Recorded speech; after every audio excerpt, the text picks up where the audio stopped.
House prices will rise. Let's have a look. Hello everyone, Florian here and welcome to another episode of Heiser Says. Grab your stein of coffee. Let's have a look at this article which is discussing everyone's favourite topic, house prices, and that they're going to keep rising despite the increasing interest rates. So let's have a look at this one here. So national property prices are expected to increase by up to 5% in 2023, having already lifted more than 2% since the start of the year. The strongest growth is expected to be in Perth, where growth of between 4 and 7% according to a report by REA Group. Sydney and Adelaide property prices are forecast to increase by between 3 and 6%, while Brisbane is heading for between 1 and 4% growth. Melbourne prices are predicted to grow at a slower rate of up to 2%, although they might record a small dip by the end of the year. The forecasts are based on a prediction that the RBA's series of interest rate rises is nearing its peak. The report author, Cameron Cushier, said a limited supply of properties for sale remained a key factor contributing to buyer competition and price growth. Now, you've got to remember, I've discussed my, 10 pillars now of housing prices or property prices here in Australia. There's a lot of support there. People are waiting for a significant correction to the point where some people are thinking a 50% correction is going to happen. If you get to that point, it might actually be worth buying a property and then salvaging the building materials from them to help build other properties. It's a mess, guys. It's not waiting for a correction. A significant correction is your only hope of getting in. I think it's foolish. I honestly think it's foolish. You've got to find another way if you want to get in a property. Sitting there waiting, I can't see it happening. And how many people have wasted a decade?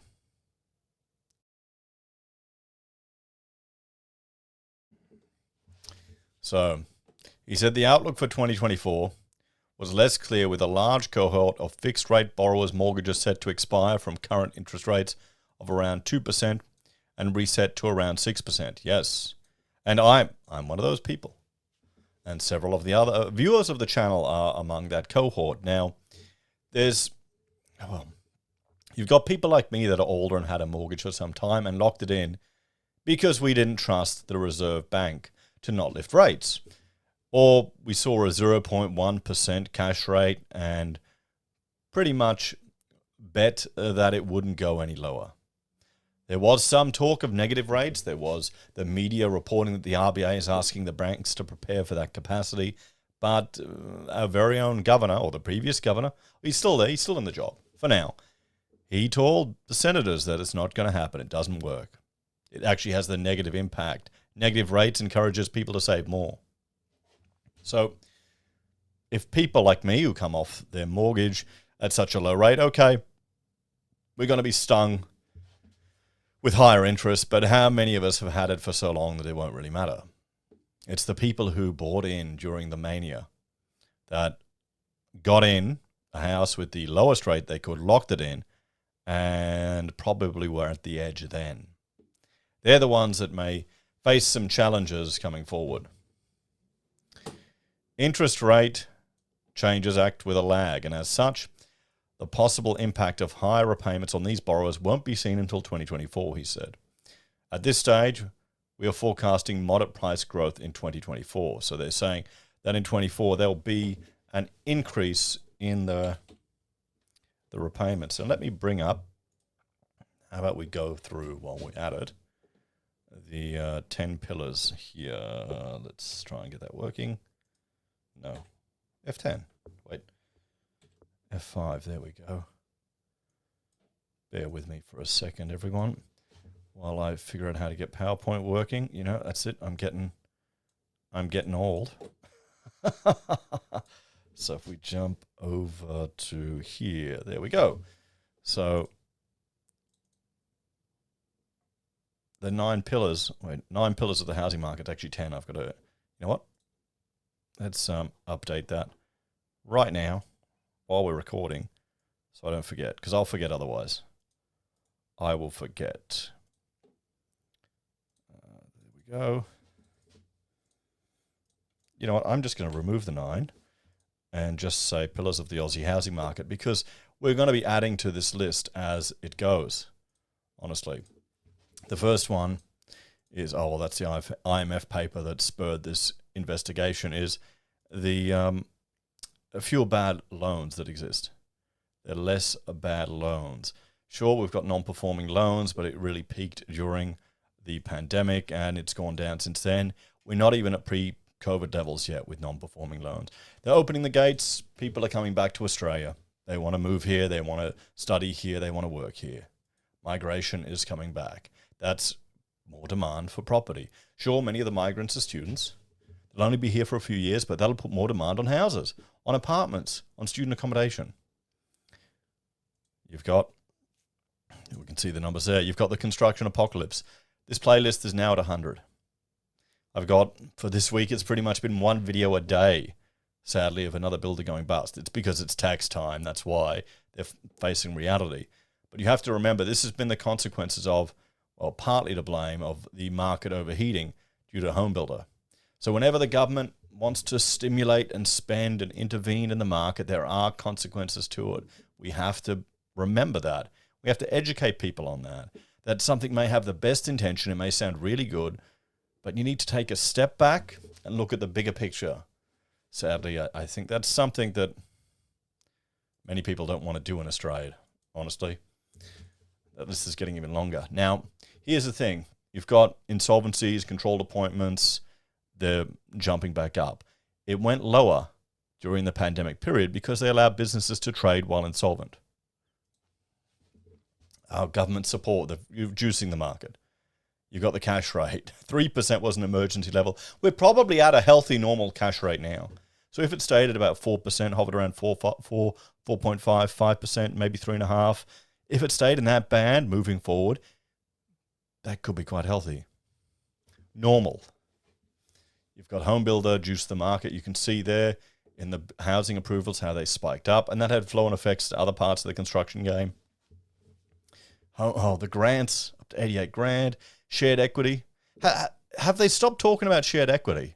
Wasn't that part of their election campaign? Isn't that how Labor got in with the shared equity thing? That scared me more than anything.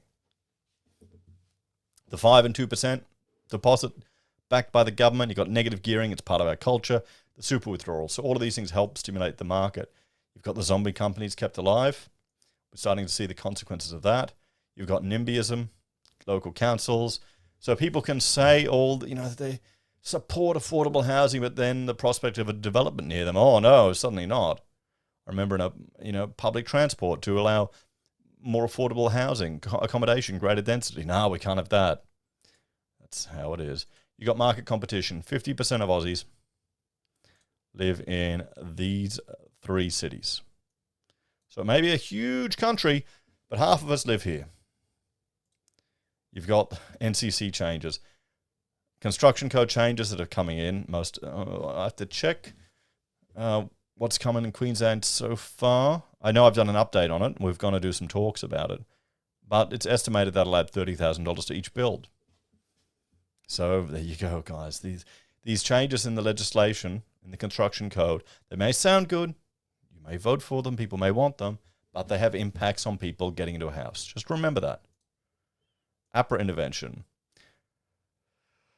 They'll change the rules as need be to ensure they don't choke off credit and upset house prices further. I can't believe they said that, but there you go. Family support. I asked the viewers of the channel, all the grumpy old bastards watching Heiser says, 30% would support someone, or 60% of you would support a family member to pay a mortgage. The FOMO impact. Now, 2021 dwelling sales, I call that the FOMO period. So that's when you've got the chance of people that are probably more at risk because they bought during the peak period. And of those, we'll say 10,000 are the government loans. They got the 2%. They could be the highest at risk, shall we say, because they had the least deposit to get in. Now, if you look at that compared to the total size of the market here in Australia, we've got to see how much impact that will have. If all 10,000 of them suddenly fell over and were forced to sale, which will not happen. You have demographic shifts as well as the final thing.